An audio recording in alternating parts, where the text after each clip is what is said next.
Buon pomeriggio.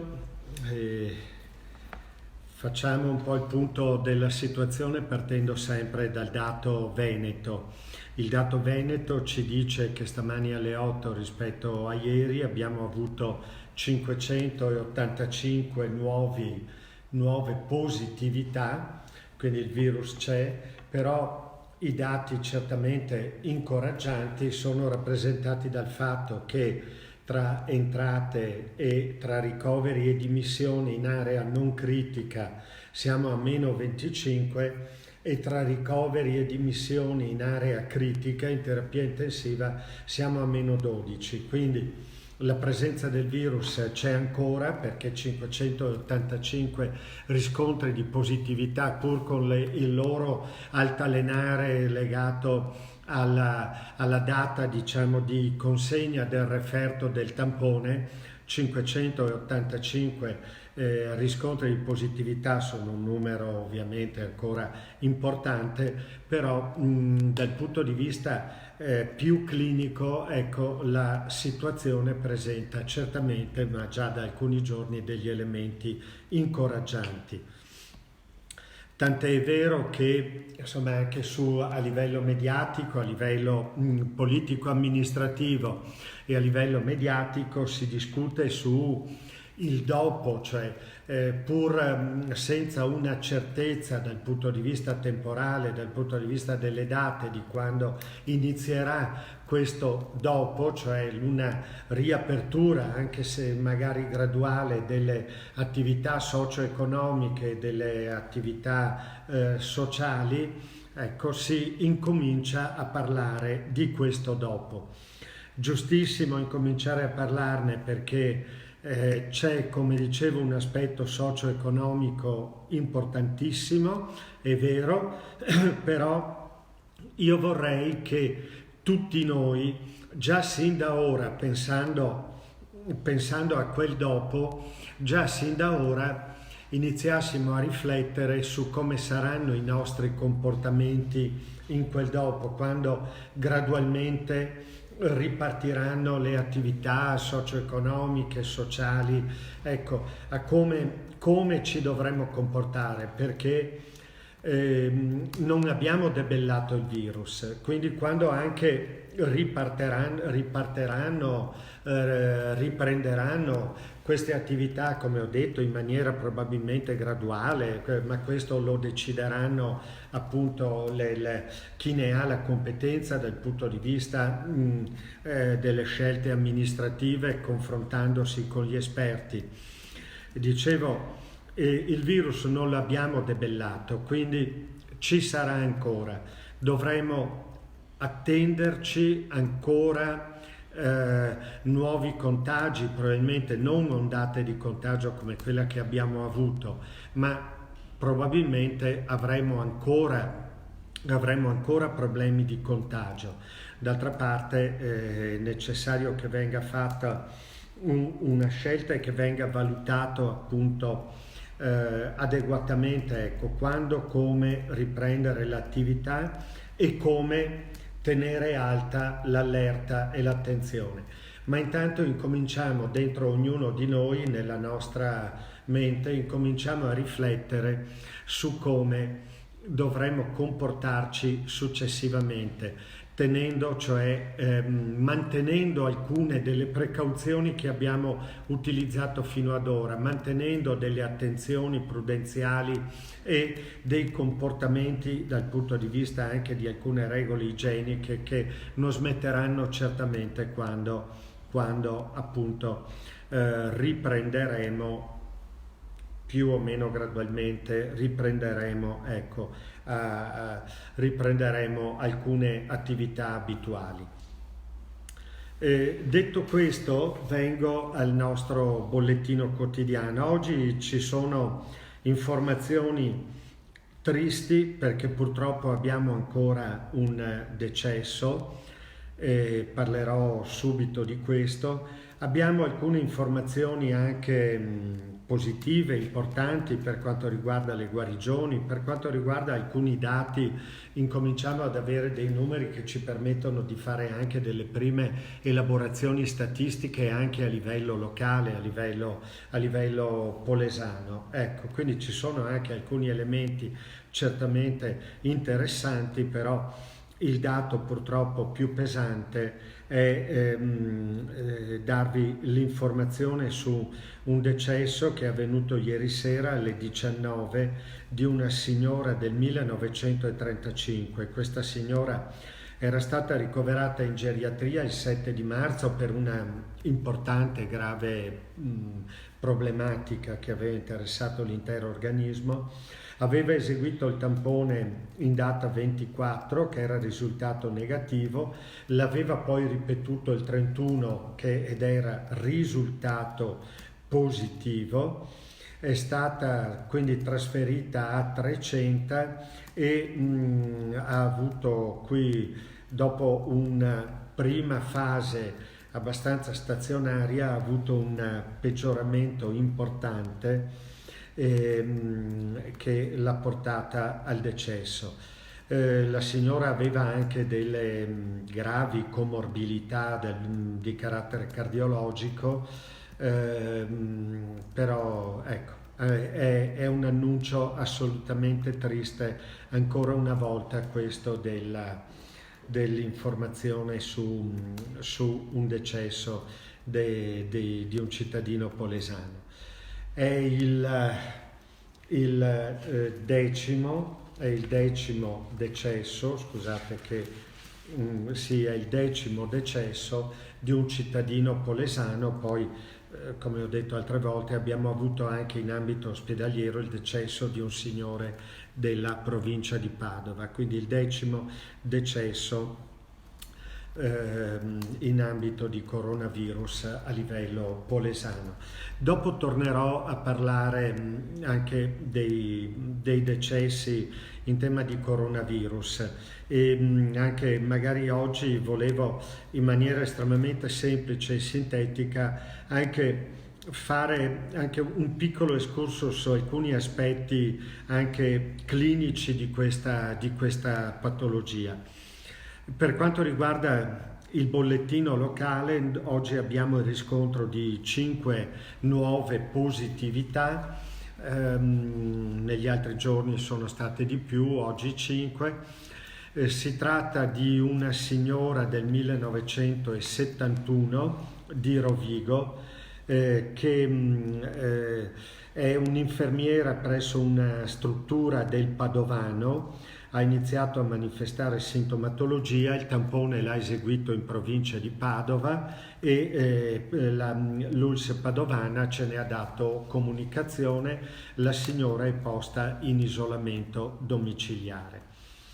Abbiamo poi una signora del 1961 dell'Alto Polesine. La signora è venuta a contatto con un caso positivo, ha iniziato a manifestare sintomatologia, è stata vista dalle malattie infettive, ricoverata il giorno 6, ha eseguito il tampone, il risultato positivo, verrà trasferita poi tra oggi e domani mattina verrà trasferita in area Covid a Trecenta.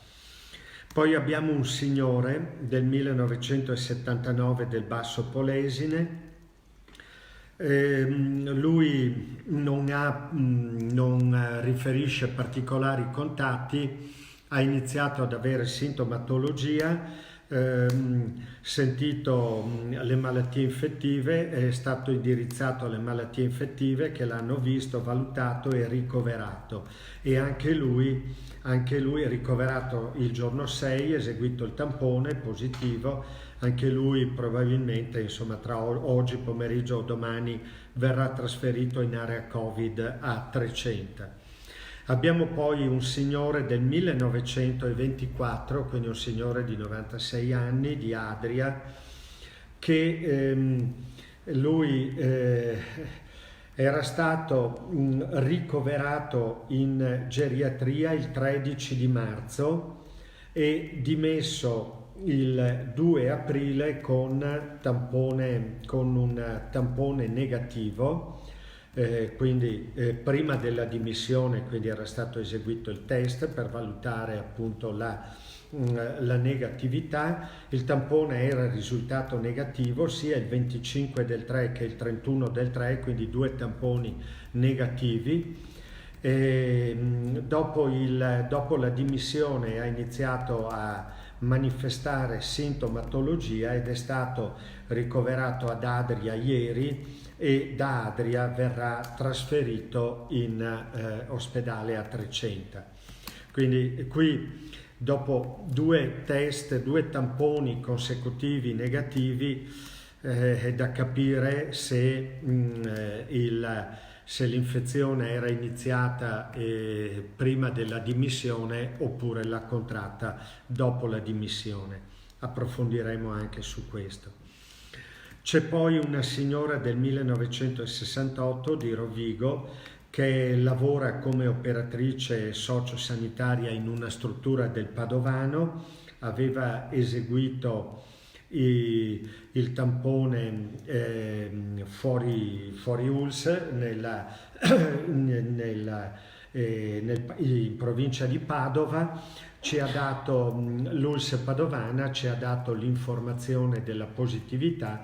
La signora è in isolamento domiciliare, quindi di questi 5 nuovi riscontri di positività, 3 sono ricoverati, 2 sono in isolamento domiciliare. I 3 ricoverati verranno trasferiti in area Covid a Trecenta.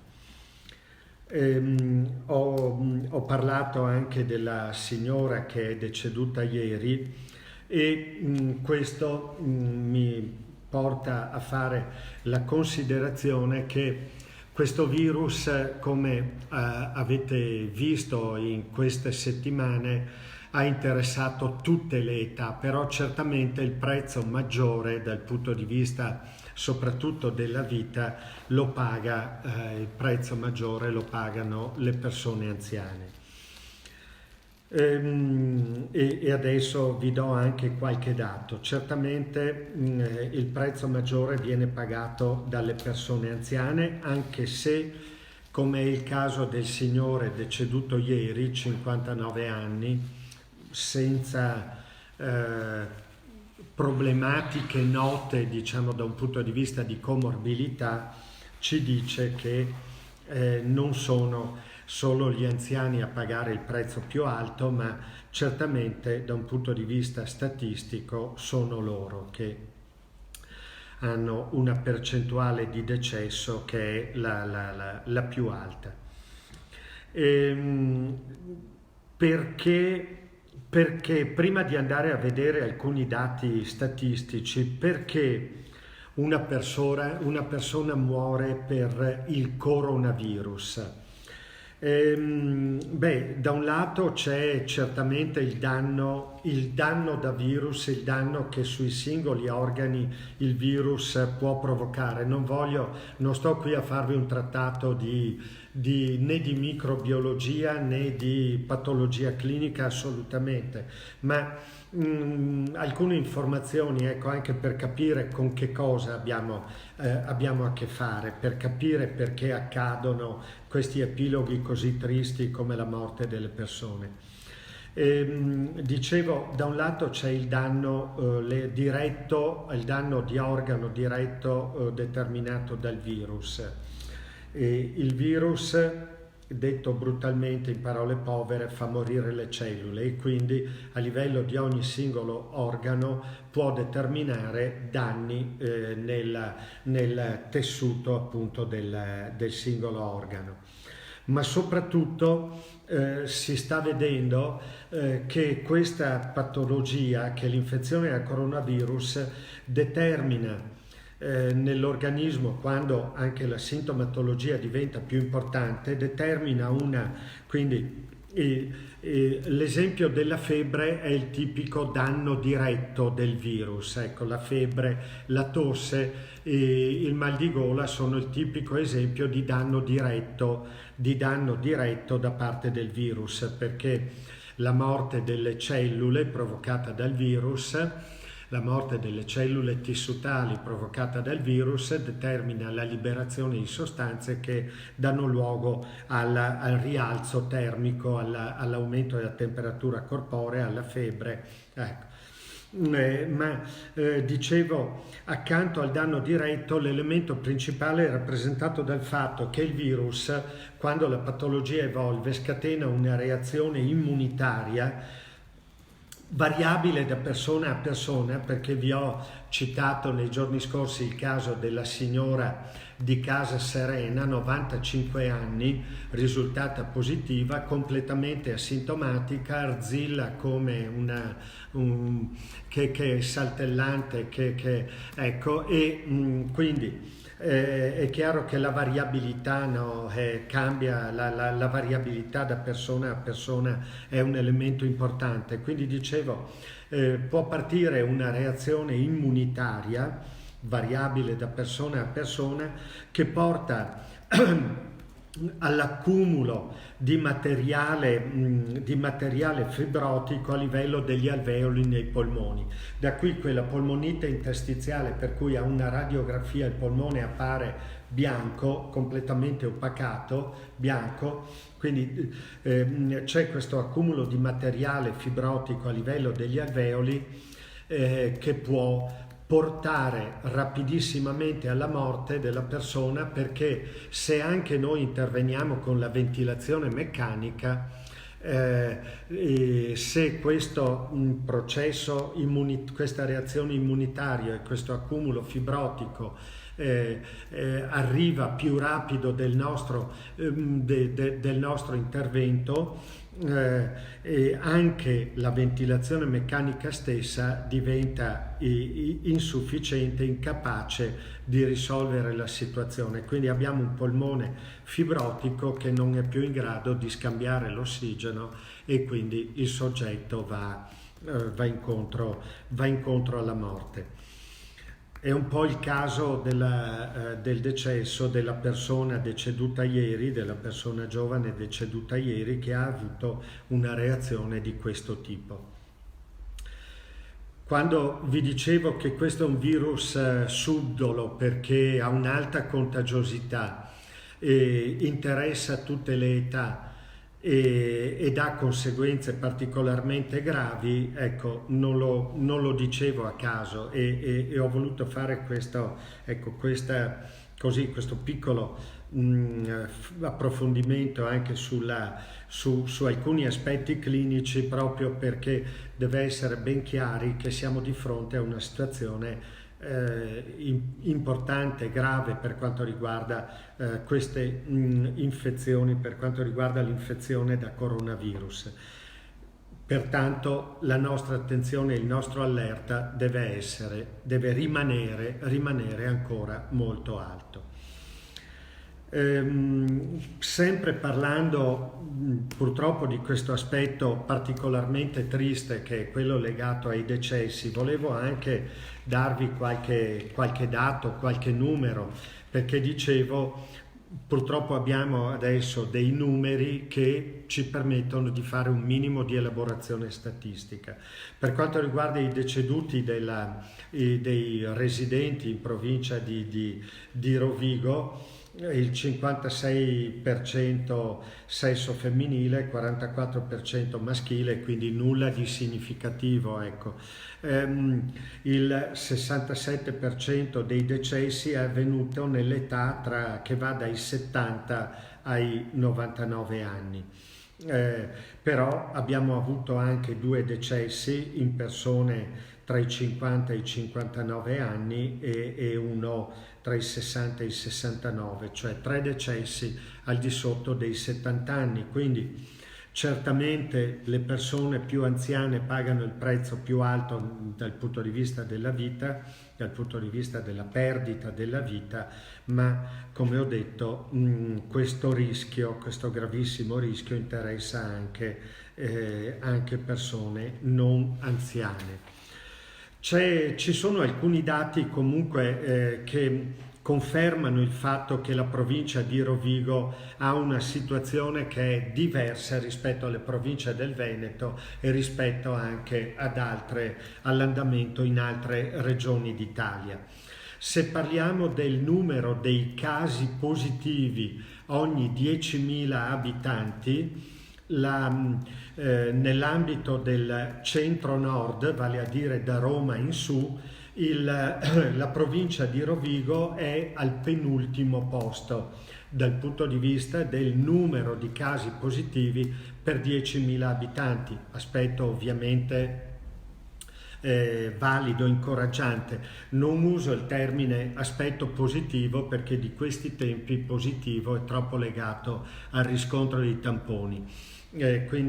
Dicevo, questo è un elemento incoraggiante, ecco. Quindi il numero dei casi di tamponi positivi, di persone positive ogni 10.000 abitanti in tutto il centro-nord, vale a dire da Roma in su, ecco, la provincia di Rovigo è al penultimo posto. Dietro di lei, cioè all'ultimo posto per numero, ripeto, aspetto che ha una valenza di sicurezza, c'è solo Gorizia che ha meno casi per 10.000 abitanti di Rovigo.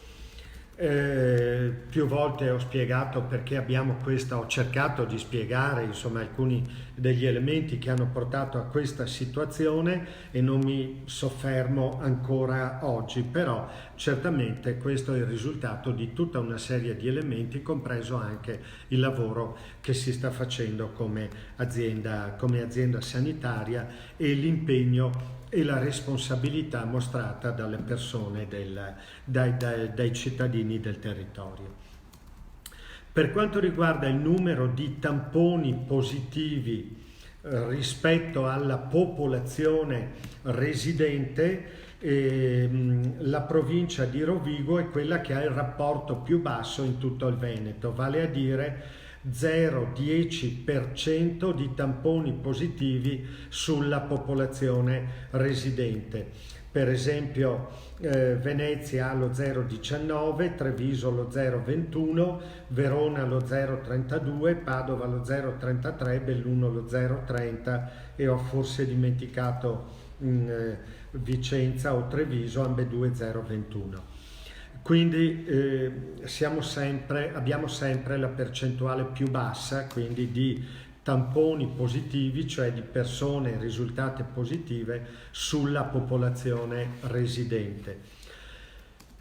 Se vediamo poi i deceduti, il rapporto fra il numero dei deceduti e i pazienti con tampone positivo, ancora una volta quello della provincia di Rovigo è il rapporto più basso, 3,9% rispetto al 4,2% di Padova, al 7,7% di Treviso, al 6,7% di Venezia, al 7,5% di Verona, al 5,2% di Vicenza, al 4,7% di Belluno.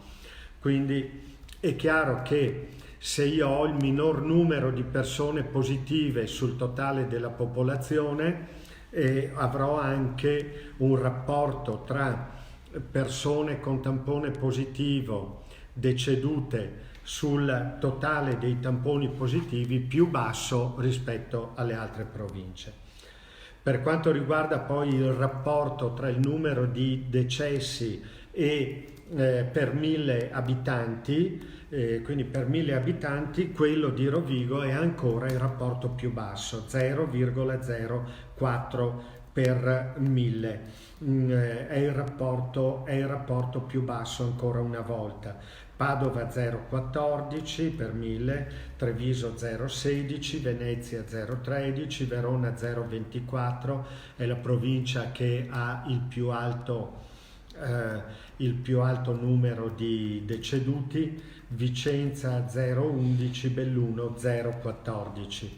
È importante oltre al confronto con tutta la regione, è importante anche il confronto con Belluno, perché come ho detto altre volte sono due province che hanno per dimensioni e caratteristiche e caratteristiche diciamo sociodemografiche hanno alcuni elementi di similitudine. Quindi certamente la provincia di Rovigo continua ad essere la provincia che ha dei dati incoraggianti dal punto di vista, ecco, della sicurezza, del numero dei decessi, del numero di persone positive. Ho dato un po' di numeri perché c'era stata anche nei giorni scorsi una richiesta di avere alcuni dati, alcuni elementi statistici ulteriori rispetto al semplice bollettino. Allora, i decessi. Qualcuno potrebbe anche dire ma le persone muoiono perché non sono curate adeguatamente? No, assolutamente no, ma non è un no di prammatica. Dico di no perché altra informazione tecnica data in maniera estremamente semplice, perché relativamente ai trattamenti terapeutici che attuiamo nei nostri ospedali per questi pazienti, vi assicuro che i protocolli che utilizziamo in malattie infettive come in terapia semi-intensiva respiratoria, come nell'area Covid di 300 e ancor più in terapia intensiva a 300, per questi pazienti sono i protocolli internazionali, nazionali, compreso il protocollo che prevede l'utilizzo del tocilizumab, famoso protocollo di cui si è parlato molto anche nei giorni addietro, dove anche il nostro ospedale, anche le nostre strutture partecipano, quindi a questo protocollo, alla raccolta dei casi di questo protocollo. Questo farmaco prima vi ho parlato, no, della reazione immunitaria che determina quell'accumulo di materiale fibrotico negli alveoli. Questo farmaco è appunto un anti-interleuchina 6, cioè un farmaco che interviene nella catena delle reazioni immunitarie e avrebbe appunto il compito di impedire / bloccare l'evoluzione di questa reazione, di questa catena di reazioni immunitarie. Quindi i protocolli che utilizziamo sono i protocolli che vengono utilizzati a livello internazionale e nazionale. Abbiamo aderito anche appunto al protocollo sull'utilizzo del tocilizumab. I protocolli terapeutici normalmente prevedono l'utilizzo di farmaci, di un antibiotico di base che non ha effetto sul virus, ma è per proteggere il resto dell'organismo da altre sovrainfezioni batteriche.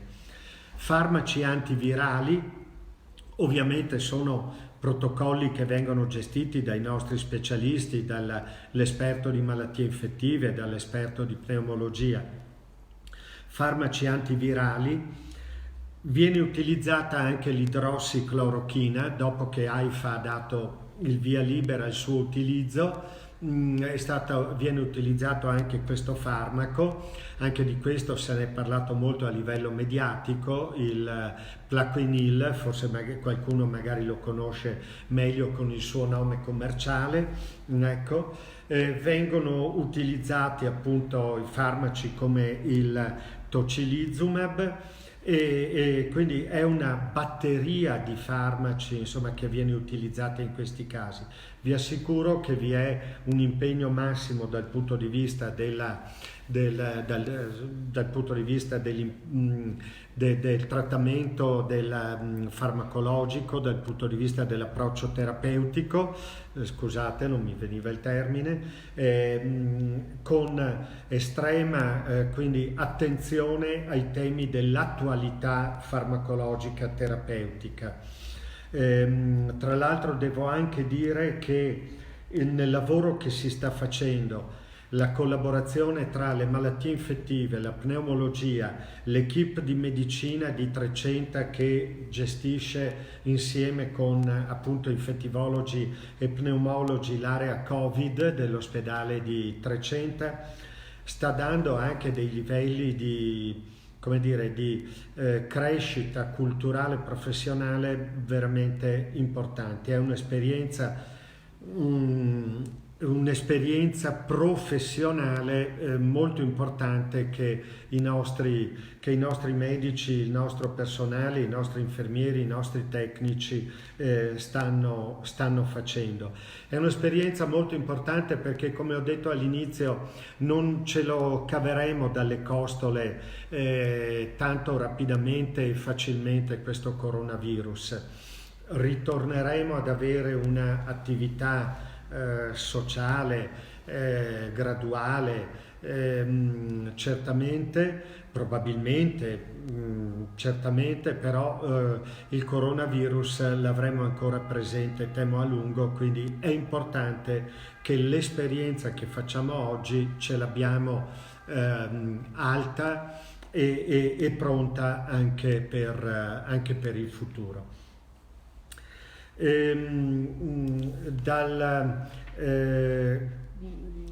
Prima di passare alle case di riposo, una informazione.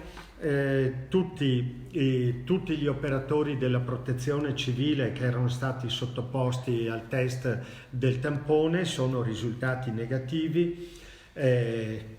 Sono molto contento, è importante anche perché stanno svolgendo un lavoro fondamentale in questa fase ed è un lavoro altrettanto in prima linea come quello che stanno svolgendo molti dei nostri operatori sanitari, quindi questo è un aspetto, ecco, che rassicura. Situazione delle case di riposo. Allora, avevamo dedicato molta attenzione nei giorni scorsi per quanto riguarda le case di riposo. C'è tra l'altro anche una notizia non positiva, incoraggiante. Avevo detto che positivo dobbiamo evitarlo, questo termine, positivo e contatto. Sono due termini molto quotidiani, ma di sti tempi li evitiamo. Allora, c'è un elemento incoraggiante. Vi ricordate che a proposito di Fratta Polesine vi avevo detto che avevamo riscontrato nel totale 27 ospiti disabili positivi, non tutti in un unico colpo, sono andati nel tempo. Bene, uno di questi 27 ospiti disabili è oggi ufficialmente dichiarato guarito, per cui rimangono 26 ospiti a Fratta, nell'area dei disabili psichici, rimangono 26 ospiti positivi ancora. Bene, questo è un risultato importante. Tra l'altro, questi ospiti, oltre a quello guarito, anche gli altri 26 sono tutti asintomatici. Sono in isolamento come avevo detto e quindi siamo già entrati nel tema delle case di riposo. Appunto, ad oggi noi abbiamo riscontri di positività quindi su Fratta Polesine, dove comunque avevo già detto che è stato attuata un'operazione di isolamento veramente serrata, stretta. È permanentemente presente a Fratta tutti i giorni, tutto il giorno del nostro personale che dà una mano agli operatori di Fratta proprio nella gestione di queste situazioni. Abbiamo il riscontro di un caso di positività, come dicevo, a Casa Serena, dove su 211 ospiti che hanno eseguito il tampone, un solo ospite, la signora 95enne di cui avevo parlato all'inizio, asintomatica, attivissima, ecco, è l'unico caso di positività, mentre per quanto riguardava i dipendenti, su 93 dipendenti 93 test negativi, sempre per quanto riguarda Casa Serena. Per quanto riguarda San Bortolo, l'altro pezzo di Iras Rodigina, su 203 ospiti, 201 negativi ancora in attesa di 2 che probabilmente sono rimasti in un angolino del frigorifero del laboratorio a Padova. Per quanto riguarda, ma penso che arriveranno oggi, per quanto riguarda invece gli operatori di San Bortolo, 169 tamponi, 169 negatività. Risultato molto importante perché IRAS, con le numerosità che ho citato, è la struttura, la casa di riposo, usando questo termine improprio, è la casa di riposo più grande di tutto il Polesine e chiaramente quella potenzialmente con il rischio più alto. Quindi questi dati ci dicono delle cose molto importanti, ci dicono che la struttura ha messo in atto dei sistemi di prevenzione, di attenzione, di sicurezza relativamente alla possibilità che il contagio entri, ha messo in atto dei sistemi, delle azioni adeguate. Vuol dire che gli operatori operano con i dispositivi di protezione, vuol dire che c'è quindi attenzione, ma poi in tutte le case di riposo del Polesine, devo dire, veramente per tranquillizzare per quello che è possibile, ovviamente, perché il rischio del riscontro di positività c'è sempre, per tranquillizzare i familiari che hanno un qualche loro caro in queste strutture. Devo dire che il livello di attenzione che abbiamo visto nella messa in atto di sistemi di sicurezza è un livello adeguato. L'abbiamo riscontrato perché fin dall'inizio dall'inizio dell'epidemia di coronavirus siamo stati in contatto con i direttori delle case di riposo, sono stati condivise azioni da mettere in atto. Anche recentemente abbiamo richiesto e analizzato tutti i loro piani della sicurezza, li abbiamo analizzati attentamente in modo da avere un quadro completo delle attività di sicurezza messe in atto, e oltre ad averle viste dal punto di vista dei documenti cartacei, le stiamo anche verificando sul campo con quel gruppo di lavoro di una decina di persone che sta girando entro la settimana, entro sabato, completa tutto il giro di tutte le strutture. Stanno sul posto, si sta vedendo assieme agli operatori della singola struttura la validità di tutte queste azioni. Il quadro è un quadro insomma che mostra che c'è stata attenzione. Siamo attenti dal punto di vista anche delle modalità di comportamento degli operatori. Quando questo gruppo di lavoro va in loco si sofferma anche sulla spiegazione sull'utilizzo dei dispositivi di protezione, anche perché magari c'è turnover di personale, quindi abbiamo messo a disposizione delle strutture un corso di formazione a distanza per quanto riguarda le modalità di utilizzo dei dispositivi di protezione, perché oltre ad averli è anche importante come si usano, chiaramente. Ecco, quindi c'è una collaborazione molto attiva tra l'azienda e le case di riposo, è una collaborazione che sta dando buoni frutti e speriamo che questi frutti continuino così. Vi dicevo che abbiamo avuto anche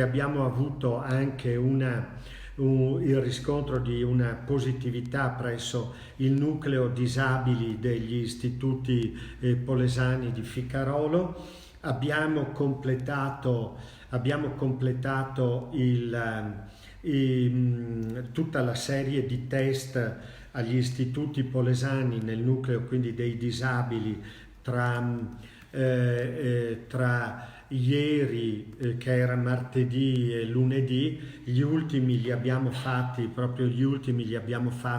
stamani, gli ultimi disabili, anche perché chiaramente anche eseguire i test con le persone disabili richiede un impegno temporale anche decisamente maggiore rispetto all'anziano autosufficiente o ad altre persone.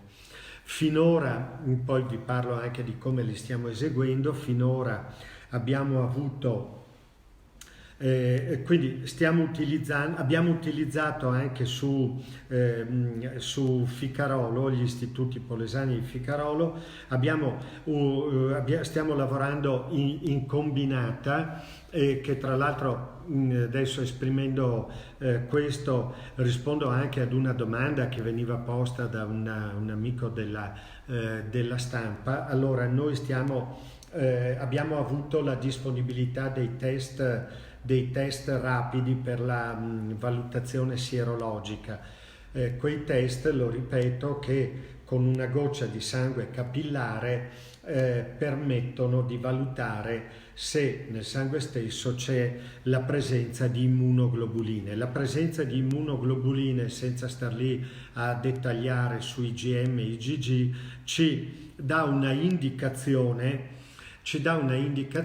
di una probabile positività, però non ci dice in maniera chiara se è una positività in fase strettamente iniziale, se è nel clou dell'azione del virus, oppure è una positività legata alla memoria dell'anticorpale e quindi ad una forma superata dal punto di vista acuto e quindi siamo di fronte a un soggetto immunizzato. Questo ce lo diranno i test sierologici, quelli da prelievo venoso di cui si sta approntando l'organizzazione, che stanno testando a Padova e all'Università di Padova e a Verona. Quindi questo è un test che comunque è importante perché ci permette di avere una prima risposta in tempi rapidi. A questo test segue poi l'esecuzione del tampone, in particolare sulle situazioni di positività obbligatoriamente e anche magari in altre situazioni, ma secondo un protocollo che è stato definito a livello regionale. Però, ripeto, ci permette di avere una risposta rapida che nel caso degli ospiti, quindi faccio il test, ho la risposta in 10 minuti, eseguo il tampone, vedo un test positivo, eseguo comunque il tampone all'ospite e il tampone lo mando a processazione che può richiedere un giorno o 2 giorni per avere la risposta, ma sulla scorta del test immediatamente io inizio ad isolare quella persona perché ho un'alta probabilità che sia positiva e che questo riscontro di positività mi venga confermato dal tampone. Quindi diciamo che guadagno tempo dal punto di vista delle azioni da mettere in atto. Allora, dicevo che per quanto riguarda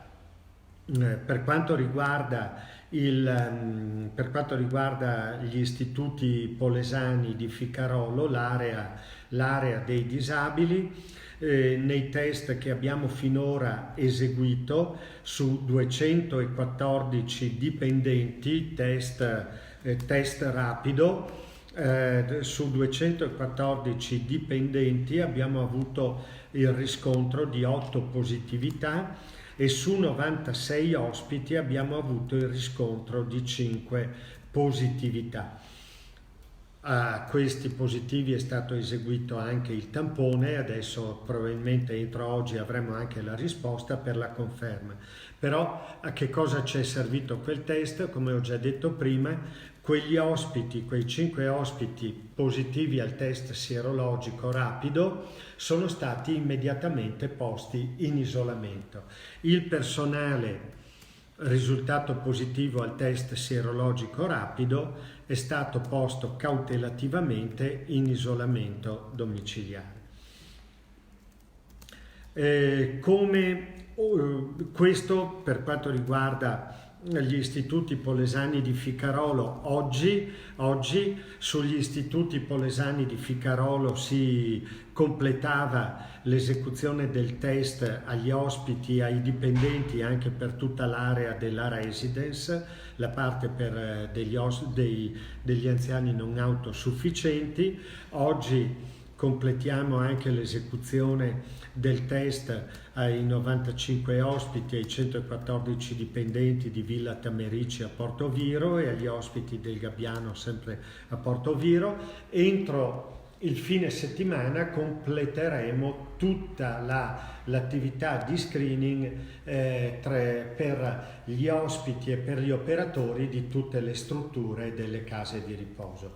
Parallelamente continuiamo con l'attività di esecuzione dei tamponi per il nostro personale sanitario, per il personale sanitario dell'ULSS e anche per il personale sanitario a livello territoriale, medici di medicina generale, guardie mediche, farmacisti. È chiaro, con un calendario che è un po' che prima le persone più esposte via via se riusciamo a rispettare il calendario. Abbiamo messo in campo un notevole gruppo di operatori che eseguono questi test e se completiamo questa attività nell'arco della settimana, la settimana prossima poi procederemo magari con altri ad eseguire i test anche su altri campioni di popolazione e anche della società civile, le forze dell'ordine. E è chiaro che ho parlato di operatori sanitari, ho parlato di case di riposo, ospiti e operatori, ma abbiamo poi ovviamente il filone dei tamponi che vengono eseguiti per la diagnosi dei casi sospetti oppure per le persone che sono ricoverate o per le persone che hanno bisogno di una valutazione, persone poste in isolamento, per la valutazione appunto della eventuale guarigione o per valutare l'andamento della loro patologia. Quindi questa è tutta un'altra fetta, quella prioritaria in senso assoluto, ecco, che viene dei tamponi che vengono eseguiti. È la fetta, direi, più importante perché è quella che ci permette di andare, quella mirata ad individuare appunto i casi positivi. Quando abbiamo un caso sospetto, quindi esecuzione del tampone per confermare il sospetto e avere quindi una diagnosi di coronavirus e partire quindi con tutte le attività di isolamento o di eventuale ricovero o cura. Una cosa però vorrei sottolineare: ci sono pressanti richieste da parte di molte persone che dicono ma io voglio fare il tampone, ma a me non l'avete fatto. Addirittura anche qualche sindaco ci scrive che dobbiamo eseguire il tampone a questa o quell'altra persona. Ecco, il tampone non è terapeutico, vabbè, ma questo è chiaro a tutti, non è un'azione terapeutica. Il tampone ci serve per confermare una diagnosi ed è importante, quando abbiamo un caso sospetto, confermare la diagnosi che quello è veramente positivo e quindi partire con gli isolamenti. Quando noi parliamo delle persone poste in isolamento domiciliare, l'esecuzione del tampone non ha più una grande urgenza, cioè non diventa più urgente, perché io intanto quelle persone le ho prese, le ho tirate fuori dal contesto sociale dove potevano determinare potenziali contagi e le ho messe in isolamento. Quella è l'azione preventiva e terapeutica ai fini della collettività più importante da fare. Poi nel corso dell'isolamento, se compare sintomatologia, ecco che il tampone mi può essere utile per valutare una diagnosi di positività e per poi calibrare i tempi per eseguire un eventuale secondo tampone per valutare casomai la guarigione. Ma ripeto, il tampone è importante, urgente, rapido nei casi sospetti. Nelle persone che sono poste in isolamento l'esecuzione del tampone può essere tranquillamente differita. È importante rispettare l'isolamento e la sorveglianza attiva per valutare se compaiono sintomatologie tali da avere eventualmente bisogno di un approccio terapeutico oppure di un approccio terapeutico di un certo tipo oppure addirittura del ricovero. E questa considerazione si lega anche ad una domanda che è stata posta relativamente al fatto che ma l'esecuzione del tampone in persone poste in isolamento domiciliare, quindi non persone che hanno avuto un riscontro di positività poste in isolamento domiciliare equivalente a quarantena.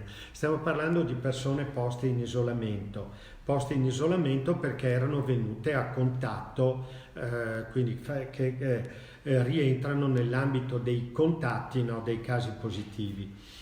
Allora, viene segnalato anche il singolo caso di persone che sono a casa, poste in isolamento domiciliare, che hanno magari anche della sintomatologia alle quali che abbiamo chiamato, che sono state chiamate dal nostro SISP proprio perché comparendo la sintomatologia nell'ambito della sorveglianza attiva vengono chiamate per l'esecuzione del tampone e queste persone sono stupite del fatto, hanno detto ma come? Ma io devo venire a Rovigo per eseguire il tampone? Ecco, quando il nostro servizio di igiene e sanità pubblica contatta queste persone poste in isolamento che iniziano a presentare sintomatologia e concordano l'eventuale esecuzione del tampone, la valutazione nel dire salga in macchina da sola e venga qui viene fatta sulla scorta della fattibilità di tutto questo. E perché viene data questa indicazione?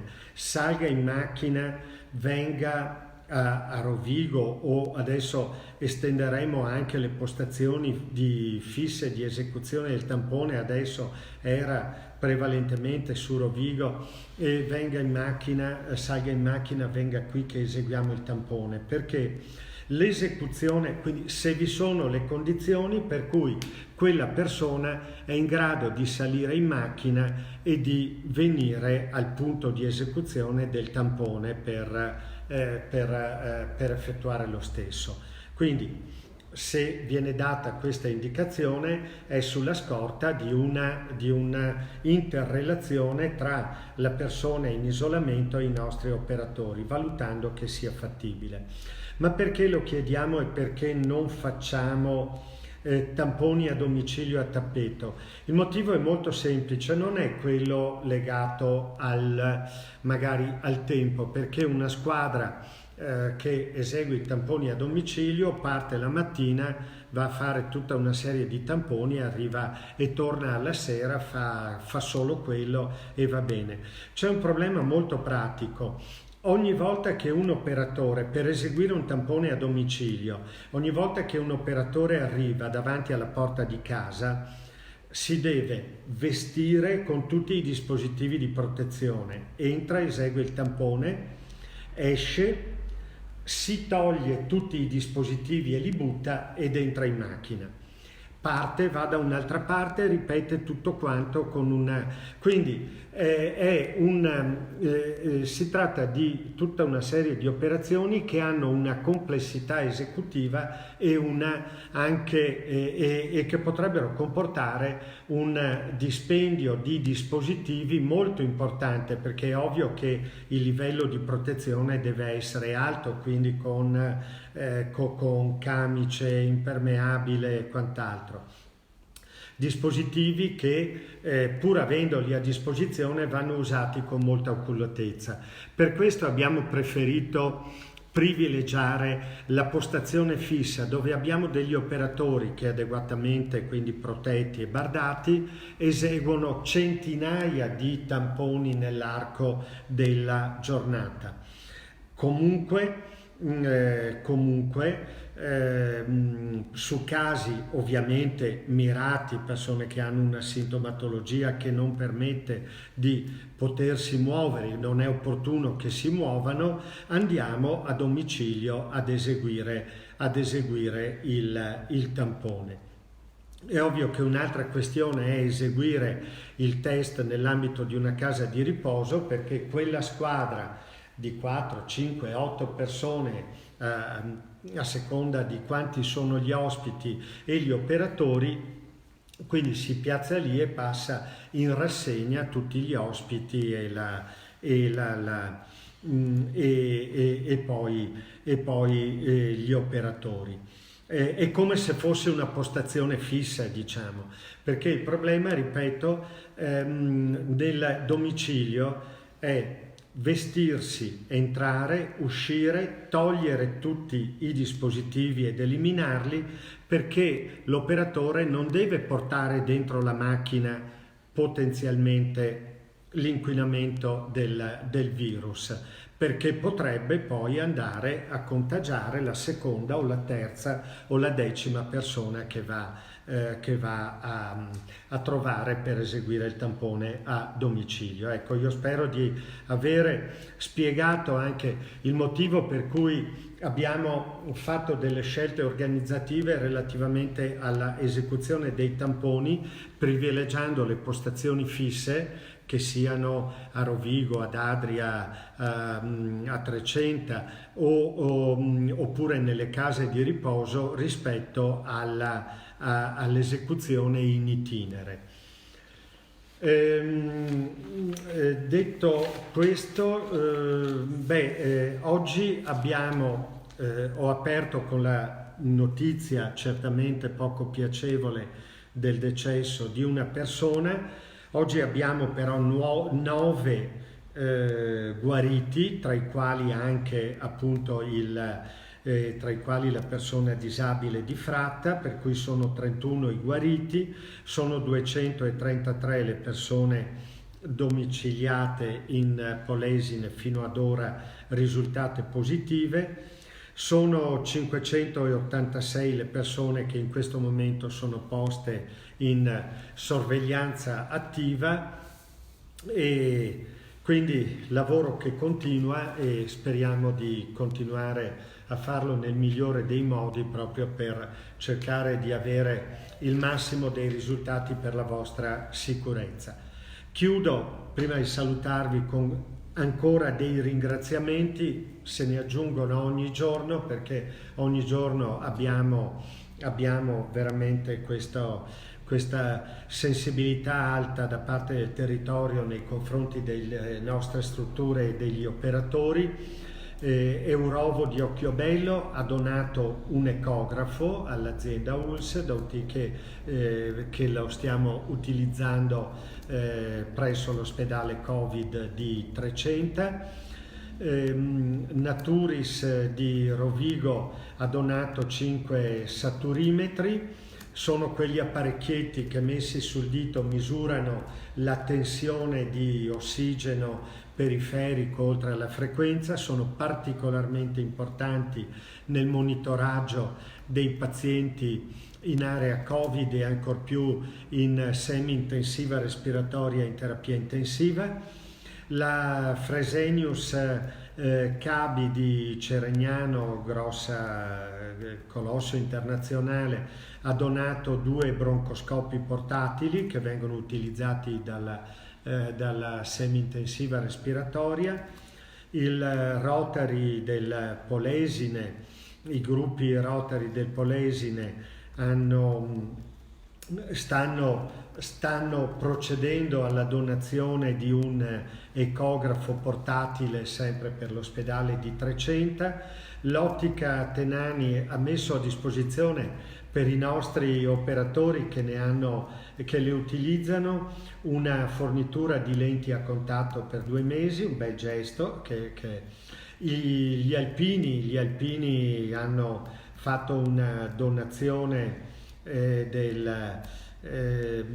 una donazione in denaro all'azienda per l'acquisto di attrezzature, e l'Adriatic LNG è la ditta che gestisce la piattaforma del rigassificatore a Porto Tolle, ha donato un ecografo sempre per l'ospedale Covid di 300. È una sensibilità concreta veramente, e ringrazio tutti coloro che ci sono stati vicini in questo periodo. Chiudo ringraziando anche la stampa che ogni giorno magari anche sopporta queste mie lunghe ecco, esposizioni sulla situazione. Devo imparare a essere più sintetico, va bene, e mi perdoneranno e li ringrazio per la loro pazienza e anche per il lavoro importante che stanno svolgendo in questo periodo, perché veramente l'informazione ha un valore doppio in questa fase. Lo stanno facendo, non è una captatio benevolenza, assolutamente, sono persona serena e oggettiva, lo stanno facendo bene, lo stanno facendo con chiarezza, e questo è molto importante per i cittadini che leggono. Buon pomeriggio.